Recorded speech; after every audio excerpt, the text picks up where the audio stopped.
That was a little bit weak. Let's try again. Good evening. Good evening. I like that. Lots of energy. My name's Katie Sayed. I'm the president of the League of Women Voters of Broward County, and would like to welcome you to the candidate forum for the Coral Springs City Commission Seat 2. This forum is co-sponsored by the League of Women Voters of Broward County and the Coral Springs Regional Chamber of Commerce with the support of the Coral Springs Customer Involved Government Committee. In case you don't know about the League of Women Voters, we are a nonpartisan political advocacy organization of men and women 16 years of age and older. We don't support or oppose candidates, but we certainly do respect all people who run for office. And we certainly do take positions on issues after we study them and come to a consensus. Our mission is to empower voters, especially by giving them information that they need through tools like this candidate forum that we're having tonight, so that voters can make informed choices at the ballot box.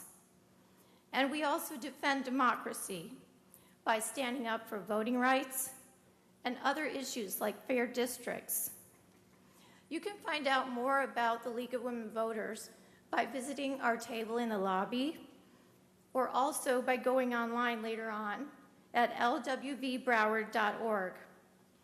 And now I'd like to turn the program over to one of our most respected and longtime League members, who is also a member of the Coral Springs Customer Involved Government Committee, Carol Smith.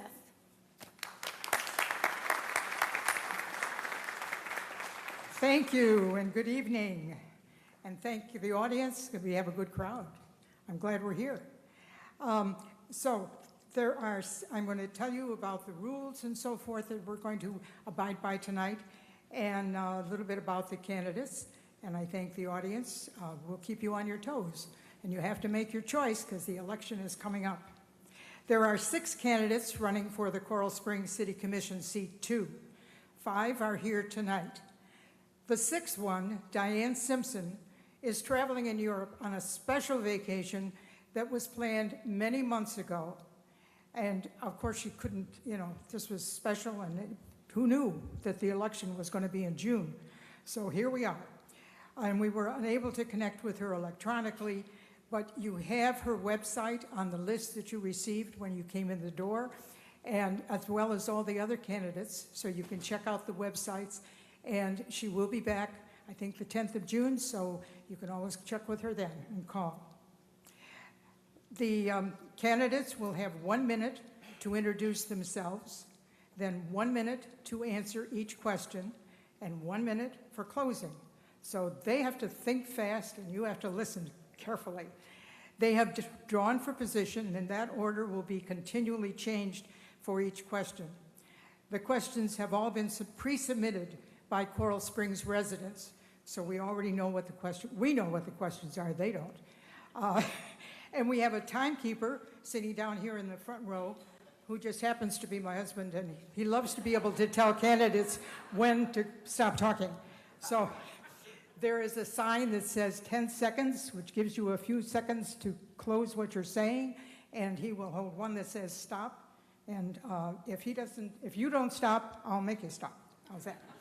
So let's begin with the candidate introductions.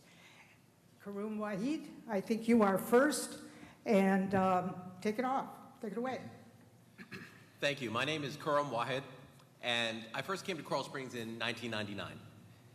Shortly thereafter, we moved up to New York. When I came back, we moved into Eagle Trace, and I've lived there since 2010 with my wife, Dr. Anila Wahid, my 2 daughters, and our 2 cats. My brother, my sister, my parents all live in Coral Springs with their children. I love Coral Springs. It's our home. I have a vision for this city, families first. I have the experience to implement that vision. I'm an attorney. I've been practicing for 20 years.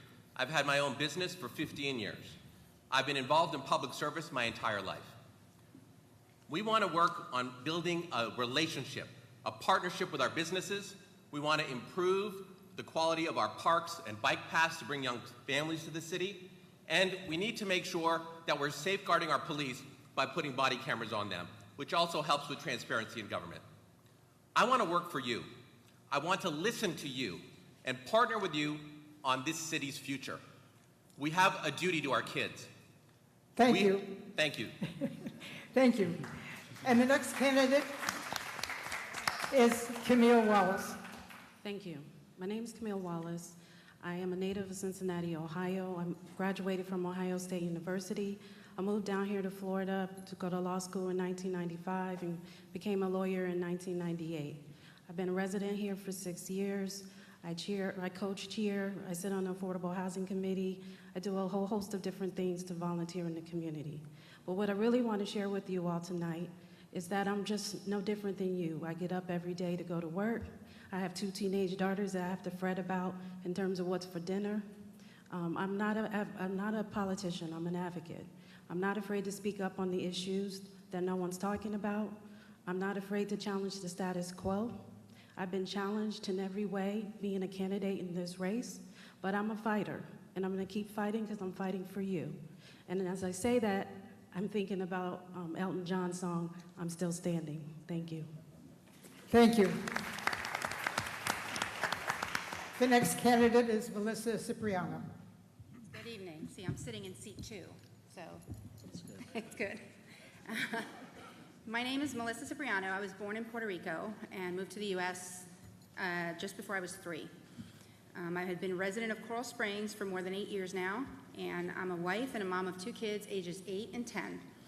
I graduated from the University of Connecticut with a dual degree in mechanical engineering and material science, and I worked in the nuclear and aerospace industries prior to staying at home with my kids in 2010. I made that decision, and then I also earned my MBA in 2010. I am proficient in problem solving, I'm motivated, I am dedicated, and I believe in doing what's best for the overall best of the city. I'm not here for a political agenda. Like Camille said, I'm not a politician.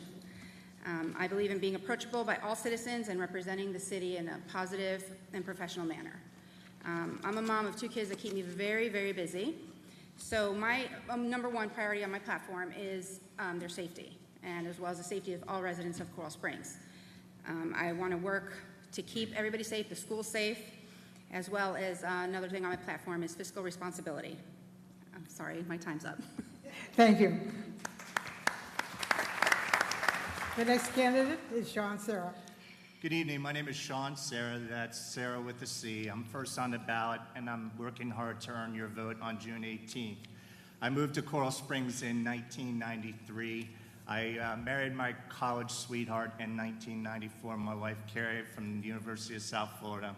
We have 3 amazing kids, Kylie, Josh, and Griffin. My son Josh is in the audience. He is a recent graduate of Colgate University in New York. My other 2 kids are working high school graduations, and they couldn't join us this evening. I'm an educator, and I don't think there's any more important profession than that, and I chased that at a young age, and my goal is to make a difference. I started my teaching career at Miramar and Piper.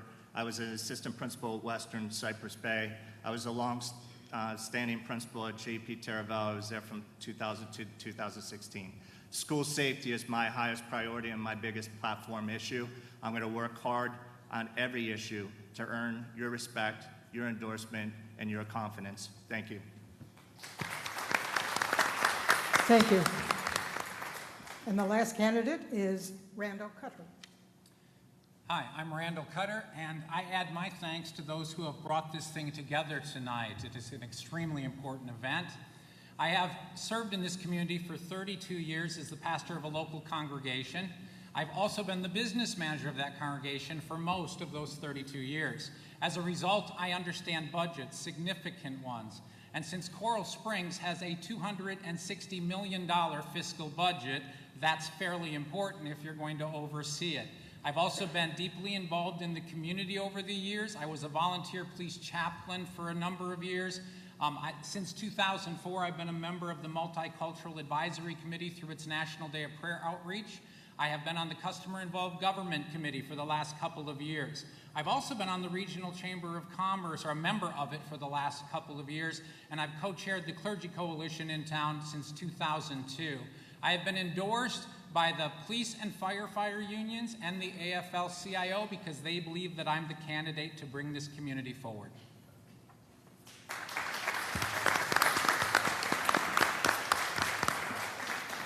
Thank you very much, candidates. Now I'd like to introduce Andy Kasten from our co-sponsor, the Coral Springs Regional Chamber of Commerce. He's got some opening remarks, and then he's got some questions for our candidates. Thank you, Carol. And thank you to the League of Women's Voters for the opportunity to co-sponsor this event. Thank you to our candidates, and thanks to all of you who are here tonight. And please, don't forget to come out and vote. The Coral Springs Regional Chamber of Commerce cultivates business, relationships, and economic growth through networking advocacy, access, and education. As stated, my name is Andy Kasten. I'm very proud to be the chair of the Coral Springs Government Affairs Committee. The Coral Springs Regional Chamber Government Affairs Committee focuses on the advocacy portion of our mission statement and provides valuable information to members through the study and awareness of business-related issues, forums, and educational workshops to create unified position statements on business issues on behalf of the Chamber members. We do not support individual candidates, however, we support pro-business initiatives. And so I do have the distinct honor of asking some business-related questions. There's no significant order here, but I've been given the order, so I will read the question and then ask you to please comment based on the order that I was given. So let's get to it. As you know, signage has been a long-standing issue with the business community in Coral Springs. The Chamber and the city have worked together to make improvements over the past 10 years. However, many business owners still feel there is room for additional improvement. So what are your thoughts about the current sign code? And what ideas do you have to help businesses increase their visibility with signage? And we start with Mr. Serra. Okay, thank you very much. I know that the signage policy is under a pilot review that will come due in 1 year. I've learned a lot about signs through this election, and especially with businesses. I don't know if you drive down University, it's very hard to find places, especially under our current state. I think it's a very important thing to update our zoning and ordinances to work with the businesses to make it a more user-friendly environment. We have to remove obstacles with small businesses. I was in a small business not too long ago, and she wanted to put up a sign, and she had all kinds of obstacles ahead of her that she said that she was trying to make it where the residents could easily see, and it was very visible. But yet, whatever idea that she came up with, it was just not good enough, and she could never do what she wanted. These are examples of real life that we really need to work to improve. Thank you. Thank you. Next up, Ms. Cipriano. Yes, I'm in agreement that we do need some improvement in the signage. However, I do also agree that it's kind of what makes Coral Springs nice that not everybody we don't all have our own individual signs and we have to follow a code enforcement. So with that said, I feel that we can improve our code enforcement on the signs and provide better visibility for especially our small businesses. Maybe doing something, putting in when you walk into a plaza, there's a big master or center podium that says all the businesses there, or figure out a way to work with the businesses to better show their signage. Awesome, thank you. Mr. Cutter. The Supreme Court recently ruled on the contents of signs and said that your codes have to be content neutral. That is what has thrown things into disarray because the city is attempting to figure out how to let that work through all that and still be content neutral on the signs. You can't favor one content sign over another. The problem we have, of course, is the fact that our businesses desperately need to be seen. And I was speaking with the city manager a few weeks ago, and when we talked about the sign code and about small businesses. We have undercapitalized businesses called small businesses, and they're usually undercapitalized who come into town and they desperately need to get open and get their signs up. And he admitted to me that there is a case right now where it has taken over 6 months. We desperately need to fix that.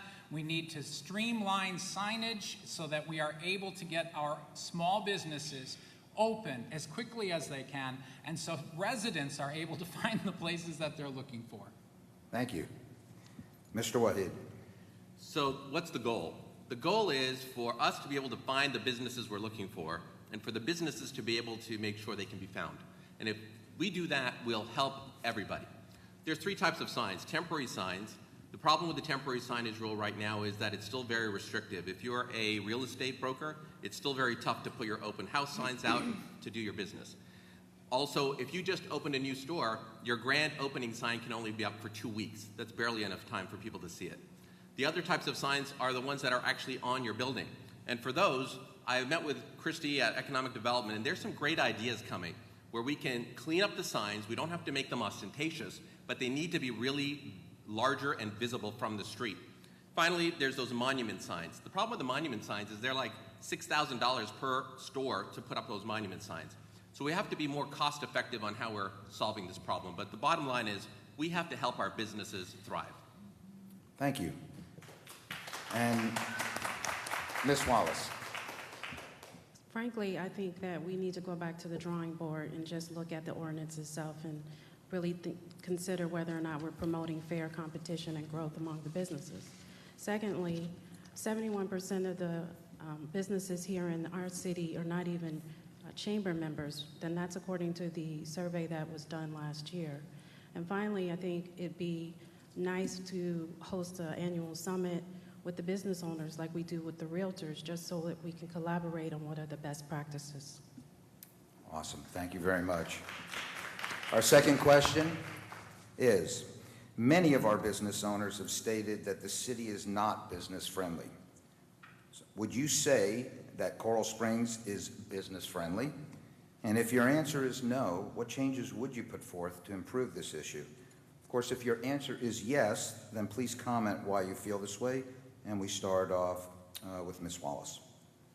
Well, I'll repeat myself a little bit. And what I think first and foremost is many of you don't know, there are many businesses here, over 5,000, and most of them employ between 1 and 4 employees. What I hope is that there's a building permit fee study that's undertaking right now, that we take lessons learned from that and use that as an opportunity to prevent the businesses from having to wait 45 days or even longer, as Randall had indicated, just to get a permit. I think we should reach out to minority and women-owned businesses. The businesses that have been surveyed, it's like 13% who said they were looking to close their doors or relocate. We need to reach out to them as well. And frankly, as I said before, I don't want to say the city isn't business friendly, but there's some avenues that we could utilize to make it a little more palatable and again, promote fair competition and growth among our business owners. Thank you. Mr. Wahid. So I'm a small business owner. I own 2 small businesses. I am also somebody who really believes that business is the economic engine that drives the city. We are not business friendly, and the problem is our code. Our code needs to be scrubbed in this way. We have to take a look at everything in our code and figure out how is it moving us towards being more business friendly. If it's not, we have to revise it. We need an omnibus business bill. Also, we have some code that really doesn't make sense, such as if you're driving through the industrial park on Coral Ridge and you see a truck and it's loading or unloading, that's a fine to the owner. Well, that's what an industrial park's for. That's why it's there. So we have to figure out, what are we really doing? And finally, I would say we have to do a better job of talking to our businesses, partnering with our businesses, as opposed to imposing our thumb of government on those businesses. If we partner with them, I am sure they will work with us jointly to get a solution. I think that is the best way forward. Thank you very much. Mr. Sarah. I believe that we definitely need to better support our businesses, whether they're small or thriving at a large level. One of the things that are critical is that we do a better job marketing our businesses. A lot of people leave Coral Springs because they feel like there's better opportunities outside, one of them being in Coconut Creek with the model that they created. We have the opportunity to have a thriving business, but we have to attract businesses here where once again, we're addressing and relaxing a little bit of the code enforcement opportunities that we have. One of the things that's a pet peeve with me, and when I get on the commission, is we have to highlight our businesses. I think it's ridiculous that we, showcase small businesses once a year. We should be doing that 365 days a year. We should be communicating, we should be collaborating, we should celebrate our businesses. And as a city official, I should be modeling that behavior by going to our smaller businesses and leading by example. Thank you. And next up, Ms. Cipriano. Yes, I agree that Coral Springs is trying to create an environment for small business, but I think we need to do a better job. I mean, our motto is everything under the sun, and I completely agree with that. However, I do feel that we have some permit issues that are extensive and don't allow businesses to necessarily come in as easily as they can. I have a friend right now who's starting her own business, and it's taking quite a momentous amount of time just trying to get her feet up and running with her new business. I also feel that their taxes, we can work on lowering their taxes to bring them in and actually bring them in from other cities that are looking to move somewhere or expand here in Coral Springs. Finally, I feel that the property rates or the rental rates are quite high here. I know a lot of businesses leaving Coral Springs to go to other cities, and I feel that we can work on helping to lower the property rates or the rental rates that they need, that they use. Thank you. Okay, thank you.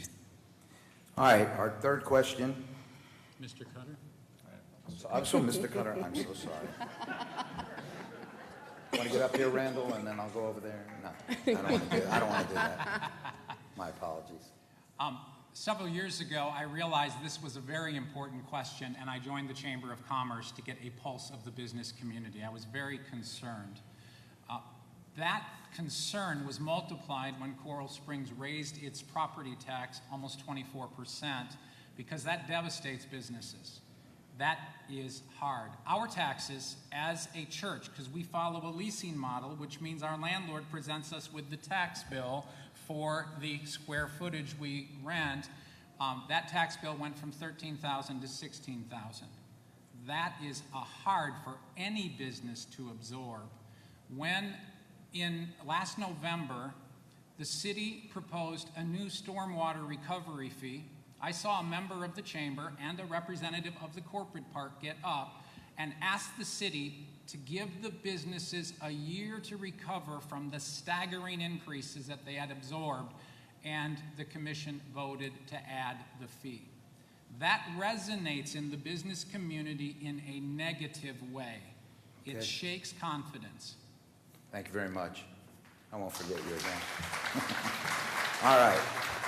My third and my final question is, many feel that the industrial park has been neglected for many years. However, the city has refocused their sights on target industries, knowing that the industrial park is, can, and should be more of an economic driver. So what would you do to attract businesses to relocating to the industrial park? And we start with Ms. Cipriano. Okay, I feel, same thing that I said for the small businesses or large businesses, pretty much. Help them, give them incentives, tax incentives to come in and come here. And also the rental rates, the property rates, we need to help reduce them as well. So anything we can do to welcome them, bring them in with open arms and tell them that we want them here. We're looking for all the business we can get, and word of mouth and just spread the word and help them to achieve their goals, and help with the permit process as well, so to allow them to start their business. Okay, thank you very much. Mr. Sarah.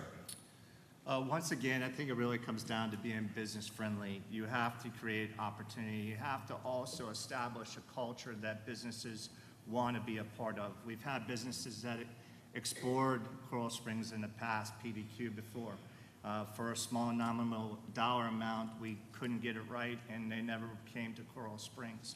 These are things that we have to fix. Regulations are important, but they need to make sense. Also, we have zoning and coding and enforcement, but we have to eliminate the hurdles.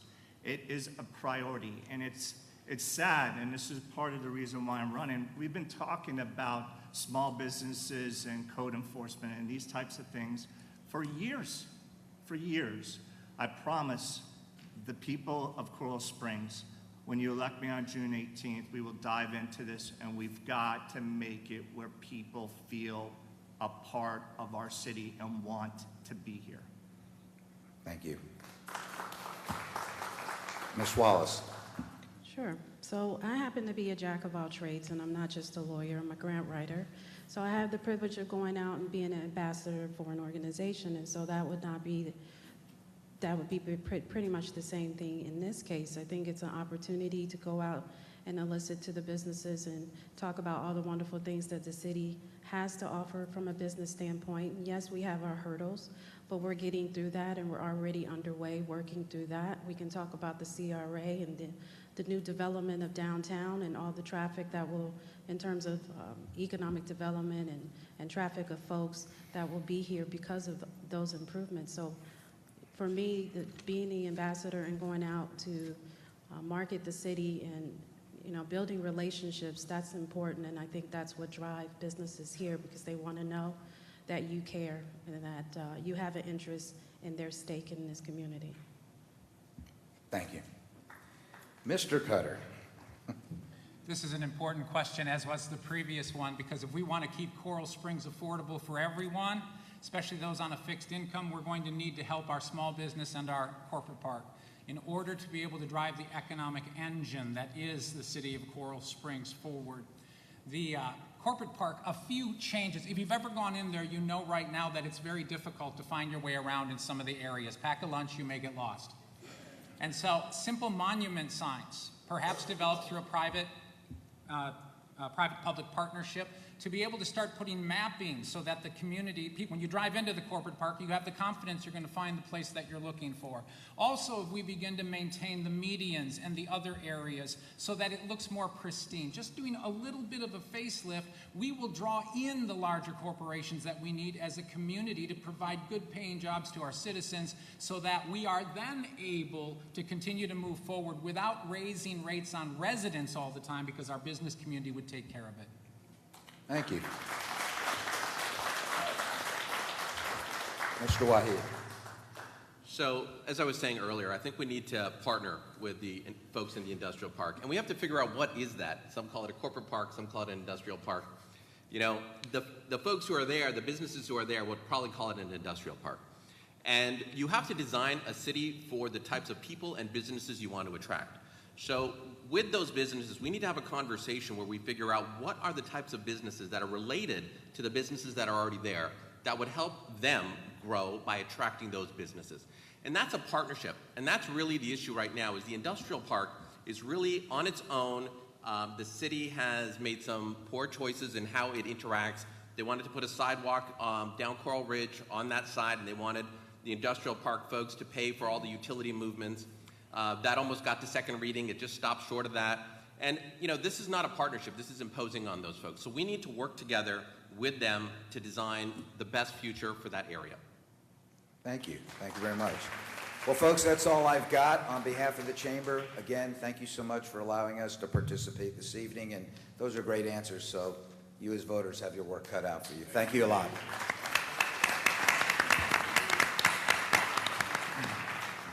Well, thank you, Andy. And, you know, all the questions that we're asking tonight were submitted by voters, Coral Springs voters. They sent them to me by email. So, and I know they were all Coral Springs voters. So that's why we are not asking for questions from the audience tonight. Okay, and I thank Andy and the Chamber of Commerce. They have been a valuable asset this evening. Okay, question. The lack of affordable housing in Coral Springs and South Florida is a major problem for young families and the middle class. What will you do as a city commissioner to help address the affordable housing crisis and make Coral Springs an affordable place to live for its residents? And we start with Mr. Wahid. My tongue's getting caught. That's okay. A lot of folks get caught on that tongue. Don't worry. So look, I think that we have to do a better job of figuring out what Coral Springs' identity is going to be. Right now, I think it's been a bit of unplanned growth.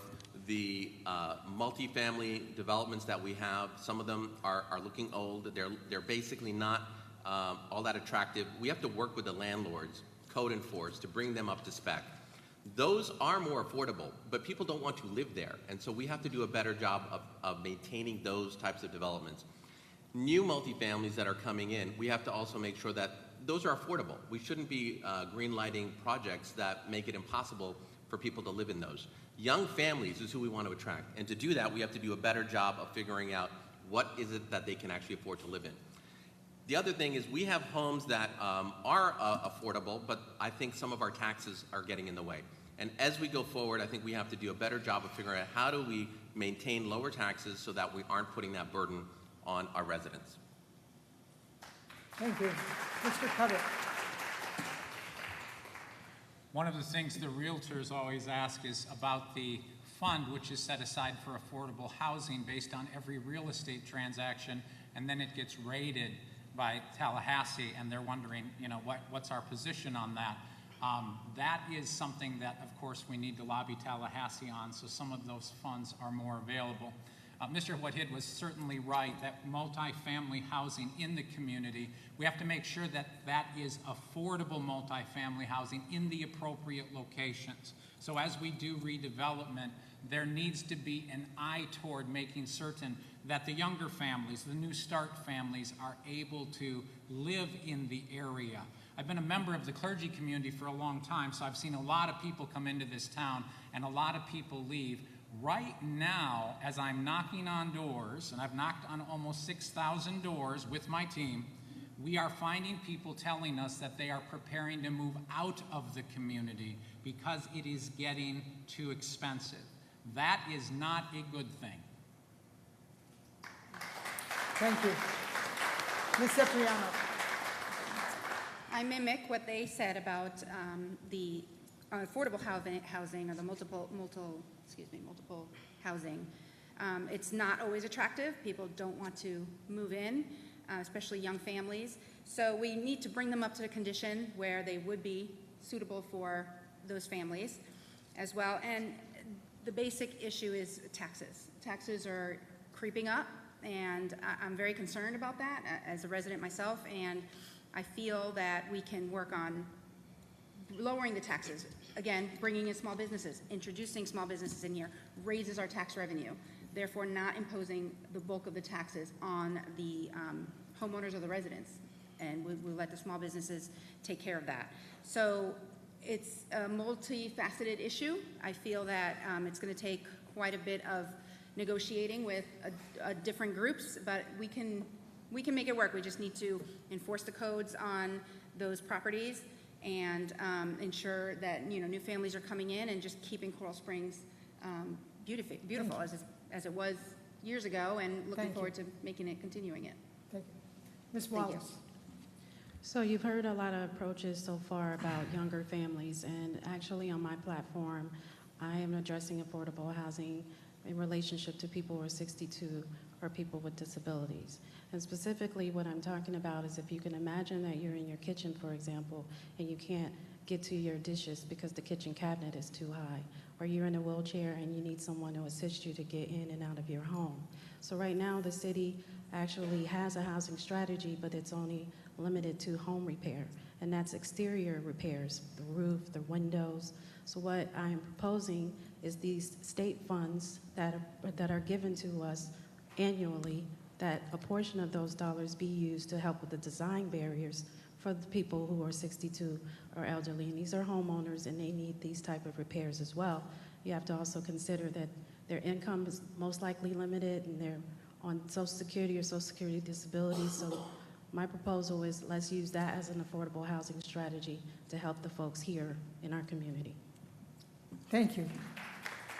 Mr. Sarah.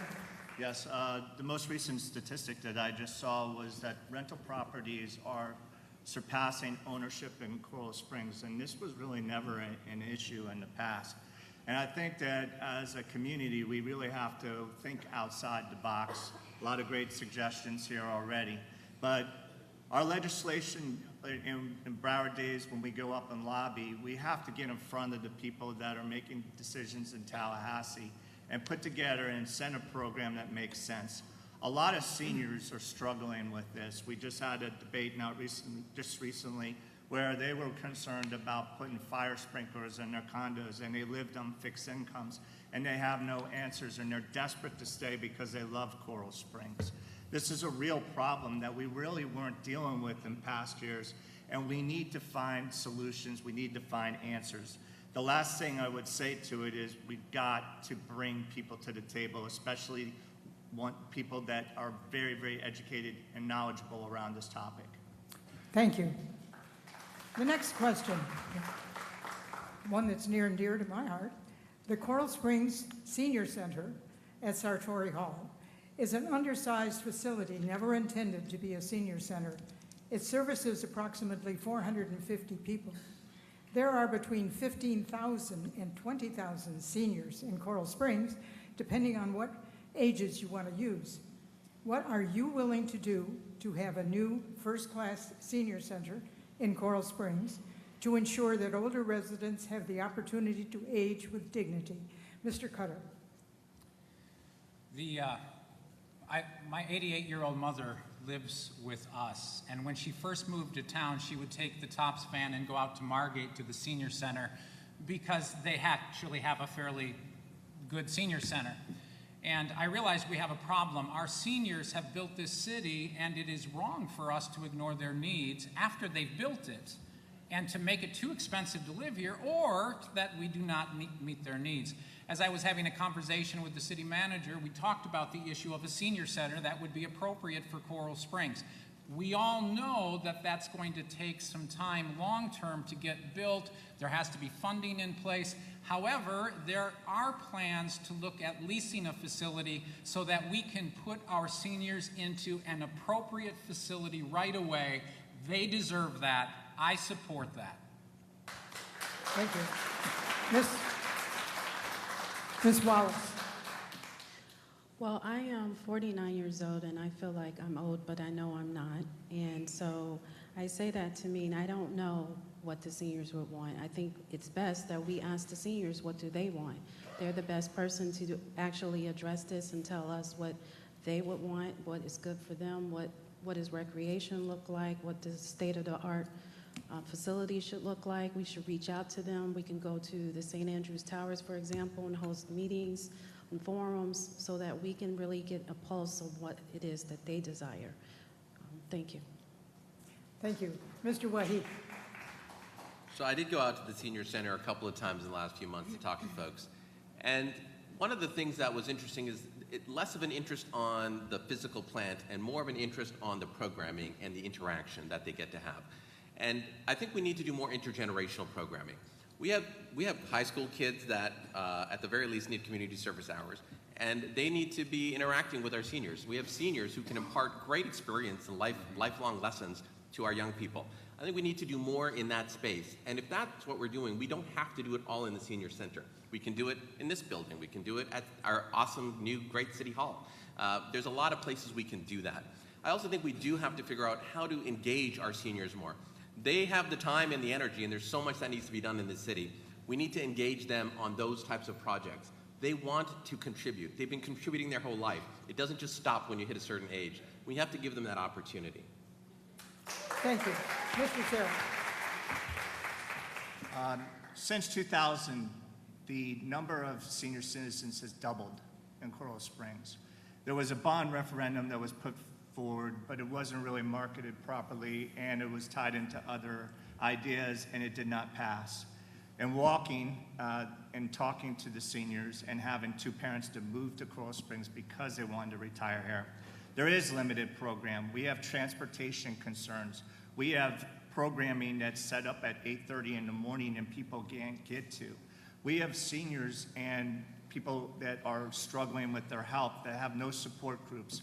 My mother had MS and she couldn't go anywhere in Coral Springs to get the support she needed. She always had to leave the city. My father had Alzheimer's. He had to drive down to Davie. These are problems that are real, and we have to work together to find a solution. Incentive programs are critical, and also when we need to have the senior voice. Once again, I kind of go back to, we got to bring people together and get their input to make sound decisions. Thank you. Ms. Cipriano. These have all been great ideas. I completely agree. We have a decrepit senior center for the value that the seniors bring to our community, and they need to be valued, and we just do not do that right now. We need a first-class location for them. Obviously, that takes time and budgeting and financial issues that we have to overcome. However, we can start with providing some transportation for them. I agree that they have a very limited ability to get places. However, we also have to take care of their medical concerns, and so if we have emergencies, they need to be able to, get to where they need to be. On fixed budgets and fixed incomes, it's very difficult to do that. So I feel that, a center for them will be a great place to have all these programs, and also the ability for them to go places to find out where they can find information and where they can go. So I appreciate it. Thank you very much. Next question. July 4th is right around the corner. Fireworks that explode or fly in the air are illegal and dangerous in the hands of the public. Do you feel that Coral Springs Police Department should be confiscating illegal fireworks, or do you have other solutions? I'll start with Mr. Serra. Well, not too long ago, we had Jason Pierre-Paul, who was visiting us as a professional athlete, and we had an incident in Coral Springs where he unfortunately blew off a couple of his fingers. And talking to him, because I'm in the athletic world, he obviously regrets that decision. This is a concern on July 4th because our safety of all of our citizens is critical. If there are illegal fireworks that are on our city properties, then we definitely need the police to do everything proactively to address it. But it's really hard to manage. You have to have an educational component to it. Putting out communications, encouraging safe practices, educating people on how to properly use fireworks and steps to take if there is an emergency are critical, especially around the holidays. But people are having a good time. They're not necessarily thinking straight, and we've got to get ahead of that before we need to be proactive instead of reactive. Thank you. Ms. Cipriano. I completely agree. Yes, the police should be able to go and confiscate anything illegal. They are illegal. However, they are not able to go to every single location, and it's going to be difficult for them to track and monitor every single situation. And there's always people that will leave it up to the last minute or whatever the case is. So it is difficult. However, them being illegal, I feel that, yes, they should be able to go and confiscate and do what they need to do. Thank you. Ms. Wallace. Well, my lawyerly response is that the police department should enforce the law, but I think that we need to weigh the interest of this is a huge celebration, and we've all taken part of that, and it's a fun thing to do. So it's unsafe to have folks doing, using those type of products or what have you when it's not safe. But again, I think it's the police job to enforce that as much as possible, but I think Sean gave a good response in that we make an effort to educate folks as much as possible about the dangers of that, and I believe we do that anyway, so I'm really not certain what other efforts at this point that can be made to thwart, the illegal activity. Thank you. Mr. Waheed. Well, of course, look, if something's illegal, the police have to do their job. And if it's illegal, they should confiscate it. But I think what's happening is that folks are trying to enjoy themselves. They're trying to have an outlet. And it's usually kids, parents with their kids. It's a combined family event that they're trying to do. Maybe we can create an opportunity for that that's in a controlled environment where our police and fire, and they set something up. And we can do it where this can be done in a safe manner and it can be monitored. I'm a big fan of making sure that kids get a chance to enjoy life, too. So we want to make sure they're safe, but we also don't want to completely curb their enjoyment. I'm a big fan of having fun, so I think that's okay. And with that, I'm also going to take this opportunity to say go Raptors as a Toronto fan. The NBA Finals start today. This would be the right time to say that. Thank you. Boo. Can I say boo? Thank you. Mr. Cutter.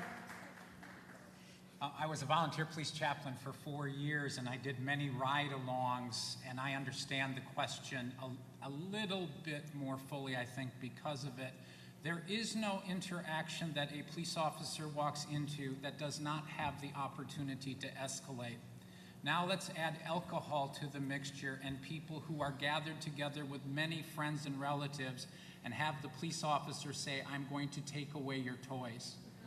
That is a very difficult situation, especially on the 4th of July when drunken accidents and other issues are already in play for the police department.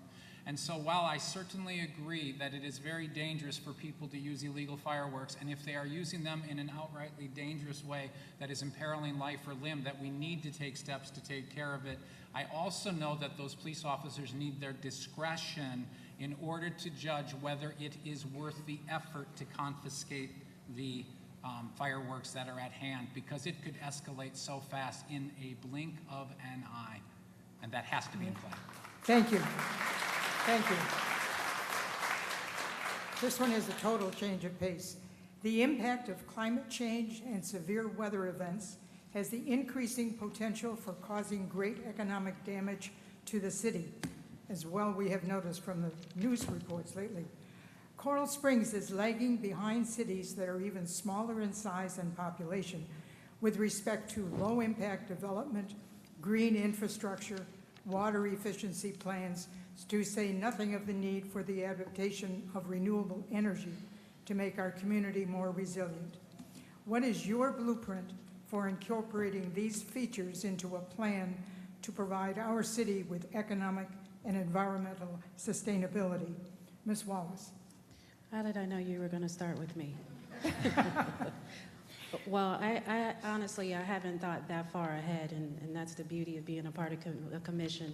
You have a team of folks that you work together, but I will say in terms of climate change, I think one portion of that is the recycling piece of it, and I think as a city, we can do more in educating our residents on just something as simple as letting them know how we get penalized when we have recyclable items that are over the contamination threshold. So we've got to do a better job of really educating the residents on what is recyclable and what is not recyclable. I think that's one way of how we better make our community a livable and greenable space. Thank you. Mr. Waheed.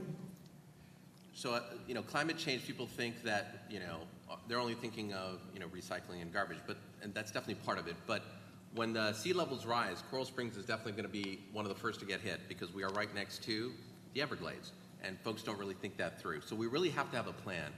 I think it's doable with the changes in technology. One of my companies is an innovation technology consulting company, and there's a lot of things happening that we can implement.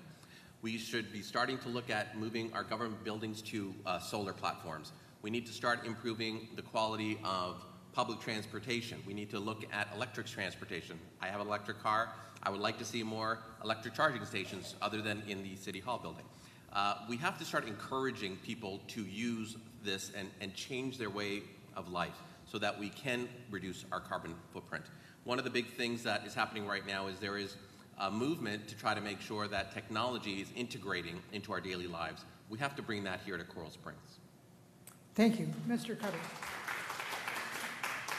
Electric vehicles may be more and more an opportunity for us in the future, which means we also need to design our traffic lanes to be able to accommodate smaller electric vehicles without them being crushed by the behemoths that most of us drive.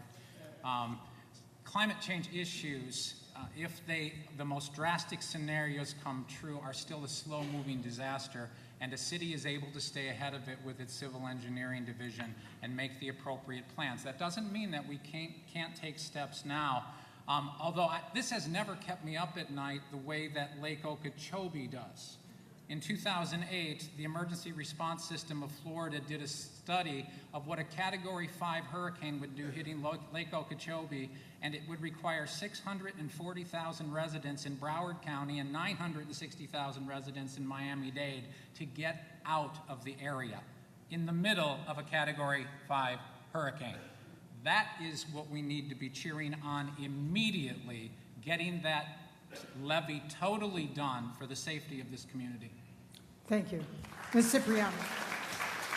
Yes, this is a big issue. I can't say that I've like Camille, have delved into this topic very deeply. However, we would gather as much knowledgeable people as we can, work together to ensure that our public is safe. As commissioner, I believe our job is to ensure that residents are safe, and we can make plans as best as possible to simulate and plan forward any threats that might be here to us, just to ensure our citizens are safe for the most part.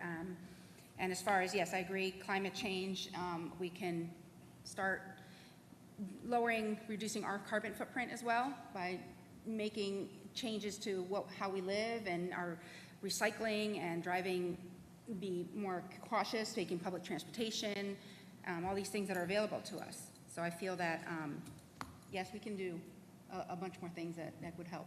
Thank you. Mr. Sarah. Green initiatives are crucial, and from Delray Beach all the way down to Fort Lauderdale, measures are being taken. Millions of dollars is being spent on beach erosion and building of seawalls. This is a real issue.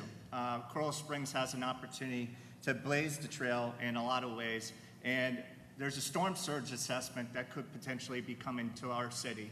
A lot of people don't know about because we're not talking about it. This is another potential assessment that would fall on the citizens. We have real issues that we have to address. I agree that we have to find ways to limit or reduce the number of cars on there. We could widen the roads. We could add bicycle lanes. We could encourage people or create incentives for walking and create spaces within our businesses and organizations that's walker or bicycle friendly. Not too many times do I jump on my bike and find a good place to park it. We got to start thinking these types of things through if we really want to say that we're working on a green initiative as a city. Thank you. Thank you. Next question.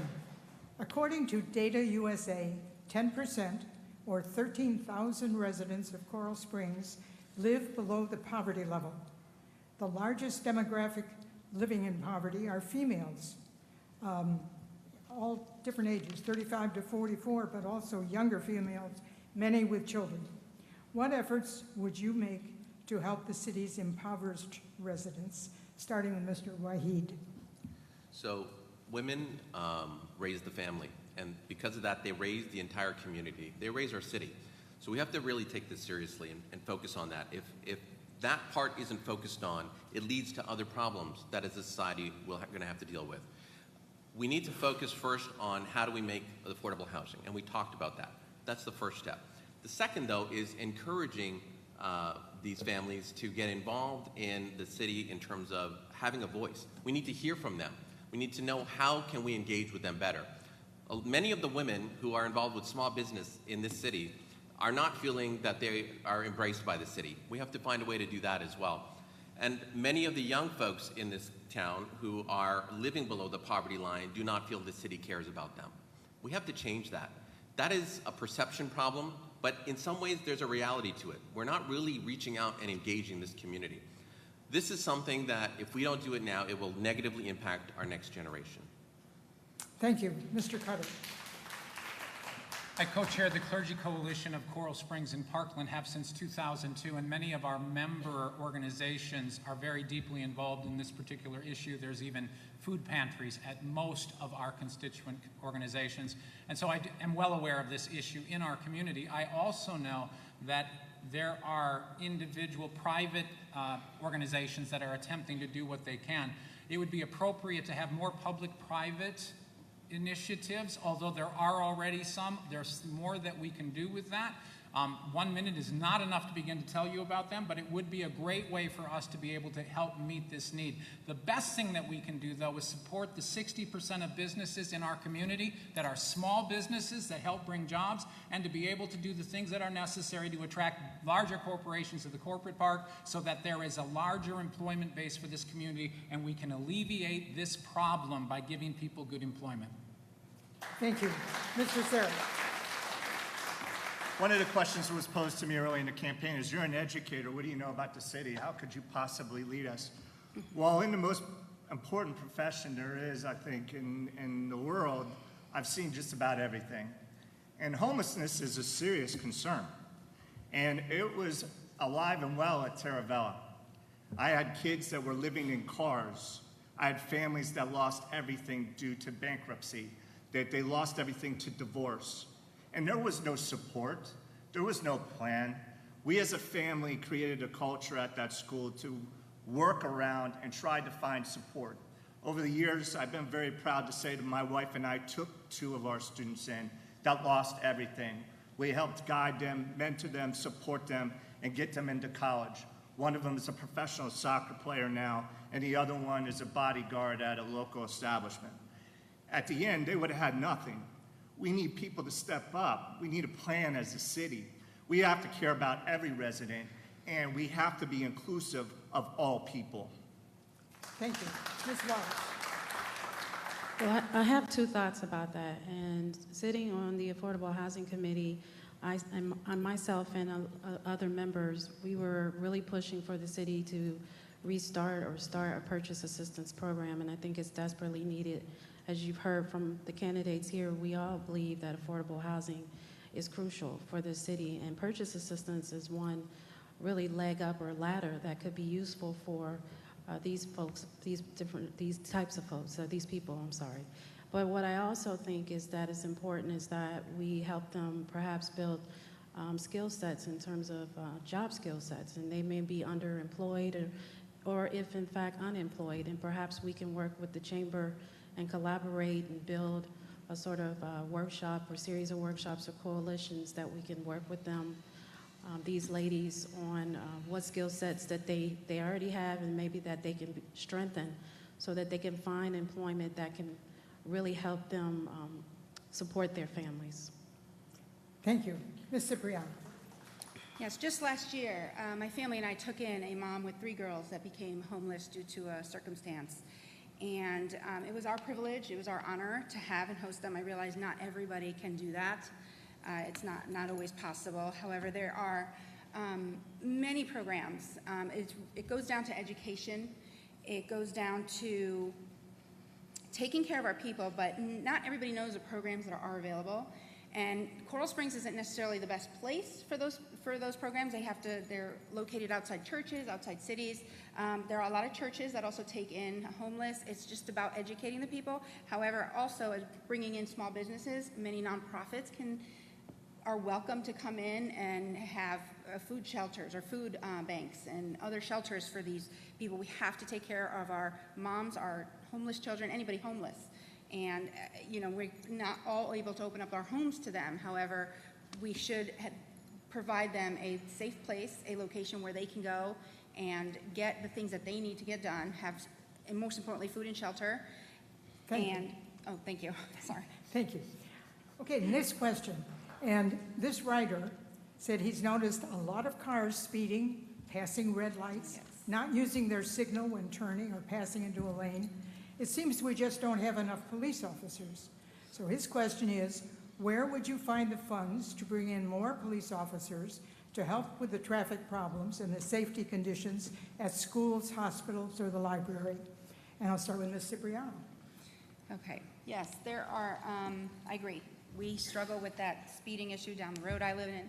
I can hear them zooming down the Sawgrass late at night on that stretch of highway there. I believe our police, first of all, I have to say, they are amazing here in Coral Springs. I see them everywhere, and they're doing a fantastic job taking care of our criminals and keeping all the riffraff off the streets. Again, it's just like the fireworks issue. I don't think you can prevent everything all the time. I feel that no matter how many police officers we bring in or have, there will always be. We don't live in a utopia. So we can bring an unlimited amount of police officers. There will still always be. However, the accountability is also the issue. We maybe make stiffer penalties for those that choose to break the law or choose. We all speed. I know we all speed. However, there should be more deterrence, I guess, more deterrence out there to help people, and they are. I see them all the time. They're out there doing their job fantastically. Thank you. Mr. Serra. All right, so as a principal at Taravella, whenever I got pulled over, my wife was always rooting for me to get the ticket, which was really hurtful. But we have 208 police officers in Coral Springs. We have 100 civilian officers. We need to provide the best resources possible to make them successful. Human capital, it's the most important thing you do. You have to hire the right individuals. We've watched some horror films on social media of police officers taking matters into their own hands or maybe not being proactively in addressing the issue. Education and support is critical. But I agree, we have a phenomenal police department that has our best interests at hand, and they are doing everything they can to address not only our streets, but our neighborhoods. But the number one concern of our citizens in the most recent survey of Coral Springs was public safety and their neighborhoods. Thank you. Mr. Wahi. Mr. Wahi. Yes, sorry. So look, I think that I sat down with Chief Perry a few months ago and we talked about the police department and where it's at. He feels it's pretty well staffed. He'd like a little bit more, but we're pretty close to where he needs to be. I think really the core of this question goes to traffic flow and speeding through some of these side roads. That's something that's a real concern. We have some speed bumps out there, but some of them are too low and don't even slow anything down. We have some speed bumps that are right in front of somebody's driveway, which interferes with them getting in and out of their own house. We need to find a way to flow traffic in a way that goes around these neighborhoods as opposed to through these neighborhoods, with medians and other things to make sure that there aren't a left turn into their little residential area and force traffic to go around. This goes to traffic flow. There are communities that have been fighting to get a speed bump and haven't. We have to listen better. We have to listen to our citizens. We have to make sure that we're addressing their concerns. Thank you. Mr. Cutter. I would just simply echo the fact that Coral Springs police officers are incredible, and what they did in 2018 on February 14th saved lives all over. They were heroes that day, and they deserve our support and everything that we can give to them. As a result of what happened on that day, our biggest push is with SROs, school resource officers. In our 2019 budget, we added 4 more officers to school resources, and every one of those officers cost us a fair amount of money because the school board only gives us slightly over $50,000 toward every officer, and that doesn't even begin to touch the real cost, so the community has to pay for that. So when we added police officers in our 2019 budget, they all went to SROs because of the fact that we all know the importance of school safety. That is critical. And so that's going to be the balance for a while, and we're going to need to do other things that take care of the issue. Of course, we've got traffic enforcement, and that hasn't been abated, and all of you know, you've seen those police officers out there with radar guns, but there are some things that we can do to help out. Thank you. Ms. Wallace. Well, I'll start with saying that the police department is obviously led by a fine leader, Chief Perry. But with that said, the question is about the funding. And so I think our budget is stretched thin, and I'm a proponent of what is it that we already have that we can utilize a little better. I've had the pleasure of actually working with a voter who had this particular issue, and I immediately connected them with the office involved to develop some traffic calming strategies for their particular street, because this was a particular area or issue for their area. I think signage, if neighborhoods are aware of neighborhood programs where they can get signage, that's a strategy that can be used. The city actually has a written pledge that I'm not even sure a lot of us know about, at least I didn't even, that we could actually begin to promote and ask that drivers just take the written pledge to drive slow and be careful while driving. It's something simple, but it can go a long way. Thank you very much. This question, a city is only as good as the condition of its oldest neighborhoods. What is your plan to help revitalize our older neighborhoods? For people who have to choose between spending money to clean their roofs or paying for the roof over their head. So I'm going to begin with Mr. Cutter. Basically, it's revitalization of the older neighborhoods. That certainly is an issue. Again, as someone who's been knocking on a lot of doors, I see neighborhoods that I remember from 32 years ago when I would go into them, and they don't look as pristine as what they were back then. And so we have to do well by code enforcement. That's where code enforcement is our best friend, so that our neighborhoods do not lose their property values. Code enforcement is vital for that reason. It has to be equitably applied, and they have limited enforcement ability. They also have to have good customer service skills, because no one wants to hear that their roof needs cleaning or that they have other issues. And so that's our primary line of defense. Right now, because of the fact that we have so many neighborhoods that have this issue, there's a lot of accusation against code enforcement. Our code enforcement isn't always consistent. That has to do with the number of code enforcement officers, the number of volunteers. We have to work hard to get that up to speed, and that will help revitalize. Obviously, there's always special case issues. Thank you. Thank you. Ms. Wise. So I'm thinking of a couple of things. So I've already touched on the affordable housing piece, and we have home repair as a strategy, and the special needs barrier, which is the program I was alluding to earlier, is another housing strategy that helps homeowners who are 62 or a person with special needs to help with the home repairs that they need. Secondly, I'm thinking of, and again, as Randall alluded to, code enforcement is another strategy that could be used as well. But we have a Code Rangers program, which is a volunteer program that is supposed to be sort of an eyes and ears approach for the code enforcement officers. So if we utilize that a little bit better, increase the volunteers with that particular program, that's another strategy. And finally, we're already underway in terms of the roadways, resurfacing. We're widening lanes down at Wiles Road. It's being widened right now from 4 lanes to 6 lanes. So, you know, if we continue to do those things, those particular strategies, I think we're on our way.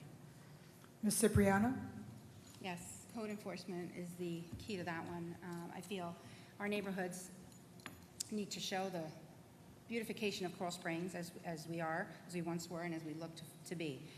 We need feedback from our residents, mostly for our code enforcement the way it is right now. We do need to create a better program for our code enforcement. This is, maybe we drive through certain neighborhoods on certain days or certain areas, but target every single part of Coral Springs eventually, and have, right now it's inconsistent. We don't have the manpower to get a steady basis for that. So right now we depend on residents who call in. So we do right now depend on that, and we just do need to create a better program for our code enforcement to work. Mr. Sarah? You know, the critical piece here that I've learned in doing this is public input. And a simple example is I went out to Turtle Run, met with Chris, who is the association president, and learned that, you know, the association cares deeply about their neighborhood and have ideas to improve, and they're willing to even raise the funds as a community. Community input is critical. Everyone has ideas.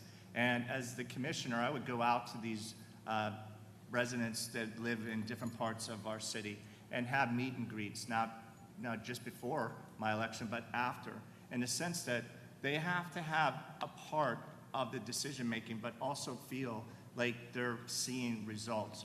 Code enforcement, we've been talking about for a very long time. We have an opportunity to fix it. I think that since the last election with the mayors, I think the city has taken some notes, and we are moving in the right direction. The exciting thing about it is this is something that, once again, is an all-inclusive, genuine effort. Thank you. Mr. Wahid? So the first thing is pride of ownership. And how do you foster that? You can foster that through the city, by the city investing in those communities to upgrade and revitalize and beautify the portions of that neighborhood that the city has control over. And that will help foster pride of ownership to the rest of that neighborhood. Second is, we were talking about code enforcement. I'm not a fan of the Ranger program. I don't like the selective enforcement. I don't like us calling on our neighbors. I think we need to have a grid system where folks know that the code is going to move through the city in an organized and equitable way to cover the entire city at some point. And I also feel like we have to do a better job of figuring out how to work with some of the landlords in the areas where it might need upgrading. And that's where code can come in and enforce on those landlords to beautify their buildings, to maintain those buildings better. And the city has some grant money for the low-income places where we can help the landlords do that. So this has to be a multi-pronged approach to fix some of these issues. Thank you. Last question. Taxes are what we pay for the services we want. So how will you balance the need for services with the taxes required? If needed, what would you cut to keep the tax rate the same? And I'm going to begin with Mr. Sarah. Our current tax millage rate is 5.87. That's up almost 1 point since the 2017 tax increase. This is a critical concern to a lot of residents. Our current budget is $201 million. We have $18 million in capital budget. Once again, going back to my education, well, how can you run a city? Well, when I was $14 million in 2007, and I was told that by 2013 I would be down to 10, but produce the same results with less resources and less staff, it's a pretty big challenge. We have to dive into our city budget. There's an opportunity to reallocate resources. But I will say this, when I met with Michael, our city manager, he felt that we were in a really good place and that there is an opportunity to really improve the infrastructure, which we spend $300,000 on, and the roads, and continue to do what we need to do without raising taxes. Thank you. Ms. Cipriano. Yes, this is always a touchy issue, however. We do need to regulate and go through our budget carefully and decide what is needed, what is wanted, what is required. I feel there is some waste, as with any budget. However, I feel we should be fiscally responsible. We should run our budget the way we run our households. We don't take out more debt in order to get out of debt, you know? So I feel that we need to go through our budget carefully. I'm not a fan of tax rates, hikes, so I feel that, if we could be that one city that actually lowers our taxes, like other cities around the U.S. have done, very few, but they have done it, our citizens would be elated, and that would actually be my goal. I would love to go through and figure out where we can cut some of our spending and look at what really is important and see if we can actually have a tax cut on our citizens. Thank you. Mr. Cutter. I was there in September of 2017 when they raised the tax rate 24%. I was there in December of that year when they decided to go for the bond, $75 million bond referendum that was defeated. I was there in September the following year when they raised taxes once again 6%, and I was there in November of this year when they added the stormwater recovery fee, which you will see on your tax bill this year. And this is an important question because it's getting more and more expensive to live in town. My answer is that we need to develop the business community. I am a cheerleader for the business community for a reason. That will keep tax rates low. If the corporate park were developed at the level that it could be developed, we would never have to go to the residents again to require a tax increase, and yet services would continue to increase. At this particular time, only 44% of the general fund is paid for by your ad valorem property taxes. That's only $57 million of a $128 million budget. The rest is brought in through other sources. Thank you. You have to think about that. Mr. Whitey. Thank you. So I have my undergraduate degree is in macroeconomics, and between that and being a business owner and sitting on the board of nonprofits, you have to learn over that time is how do you do more with less economically. And part of that conversation has to be, I'm a supply side economics guy. I believe you have to grow your revenue base first. And if you focus on that, the other stuff will fall into place. We will grow our revenue base by bringing demand to this city, bringing young families to this city, increasing our property values, which in turn increases that ad valorem revenue per dollar. That is the best way forward. We don't really need to be cutting budget to add services. We just have to move it around and increase our revenue base. I don't think we're overspending on any particular item. I think we're spending as we need to, but we have to do better at bringing in demand into the city, growing the revenue base. That'll help us not have to raise taxes as a percentage. Thank you. Ms. Wallace. So the millage rate that was passed last year, there is an expected growth, but the growth rate is projected to be slow. So we are not foreseeing any real growth anytime soon, so I'm a proponent of fiscal responsibility and really looking at our budget and seeing what are we doing, what are we spending. I've had the pleasure of meeting with the city manager, and he shared with me that the city's already making some strides in making reduction, and not necessarily services, but ways that they can reduce the budget and services to the employees. And so my position is that we can look at what ways we can promote effectiveness in the needs of our community. How do we look at the budget in terms of the resources? Are they really meeting the needs of the community? That pretty much sums it up. I mean, I apologize. I'm drawing a blank here. That's a hard question, but I think we have a city manager that is on a strong leader. I'm sorry. I just want to finish my thought, if I could, really quick. I just wanted to say that the city manager is going to lead us into a strong picture, a stronger financial picture. Sorry. Thank you. Now we come to closing statements, and then you can finish whatever thought you haven't had the chance to make. And I'm going to start with Mr. Cutter. You've heard a lot of words here tonight. Words are easy. You need to check out actions. For the past 32 years, I have been actively involved in this community in the very nitty-gritty of its life. As a pastor in the community, as a co-chair of the Clergy Coalition, volunteer police chaplain, multicultural advisory committee, customer-involved government committee, a member of the Chamber of Commerce, I have been involved in far more ways than I can even list because this community is important to me. You need to look at resumes of involvement because we can all say lots of things, but it's what we've done.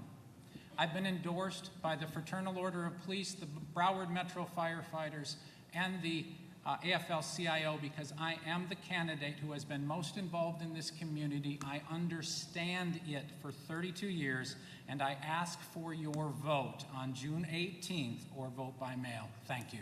Thank you very much. Mr. Sarah. On June 18th, the residents of Coral Springs have a very important decision to make, and I agree with Pastor Cutter that you do need to do your research and select a person that maybe has had the proven track record. As the principal of Terravella, 3,200 kids and their families entrusted me to make sure that they got the very best education while turning out to be productive citizens. I take pride that I've served over 12,000 families. I've been involved in community athletics as a coach. I've been a mentor, a volunteer. I've served on the city commission with committees. I was on the 50th anniversary. I also created the first police academy with the city of police at Terravella. But more importantly, I'm doing this to improve things for my family. I'm going to stay a resident for the rest of my life. I want things to be better for my kids and their kids and your families. So thank you. On June 18th, please let me earn your vote and show you that you've made a wise decision. Thank you. Ms. Wallace. Forgive me for the faux pas earlier, but what I want to say is that I've been a leader for a long time, and I'm here because I want to serve. That's just the heart of it. My faith and my humility is what keeps me doing this.